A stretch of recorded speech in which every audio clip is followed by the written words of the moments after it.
வழக்கம் போல என்னடா போர் அடிக்குது. சரி ஓகே ஏதாவது சாப்பிடலான்னு முடிவு பண்ணிட்டு, சரி சிக்கன் ரைஸ் சாப்பிடலாம் அப்படின்னு சொல்லிட்டு மைண்ட்ல வந்துச்சு. நம்மளும் வண்டி எடுத்துட்டு சிக்கன் ரைஸ் கடைய நோக்கி பார்த்துட்டு போறோம். இங்க எல்லாம் மேக்ஸிமம் தள்ளுவண்டி கடையில வச்சு தான் சிக்கன் ரைஸ் விக்கிறாங்க. நான் பார்க்கக்கூடிய எல்லா இடத்துலயும் அப்படிதான் இருக்கு.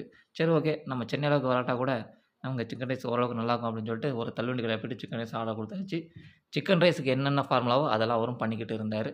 சரி ஓகே முட்டைகோசு போட்டாரு. அதுதான் கொஞ்சம் பயங்கர பாரமாயிருச்சு. ஏன்னா ரைஸ் போடுற அளவுக்கு முட்டைகோஸும் போட்டுட்டாரு.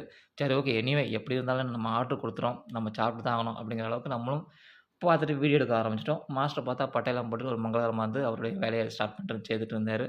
சரி ஓகே. எல்லாம் போட்டு எல்லாம் பண்ணிட்டு இருக்கும்போது ரைஸ் எடுத்து போட ஆரம்பிச்சாரு. என்ன இங்க ஒரு பிரச்சனை அப்படிங்கும்போது, சாஸ் பாட்டில் எடுத்து ஊத்துனாரு. சாஸ் பாட்டிலுங்கும்போது நம்மளும் சாஸ் தான் ஃபுல் அண்ட் ஃபுல் ஊத்துனாங்க பார்த்தா, அந்த சாஸ் பாட்டில்ல அவங்க தண்ணி ஊத்தி கலக்கி சாஸ் ஊத்துறாங்க. சரி ஓகே. எனிவே நம்ம போட்டுட்டோம். தலையெழுத்து இதுதான் அப்படின்னு சொல்லிட்டு சாப்பிட ஆரம்பிச்சோம். சிக்கன் ரைஸும் நல்லால்ல, ஒண்ணுமே இல்ல. சுத்தம் ஆக மொத்தம் சுத்தம் ஒஸ்ட்.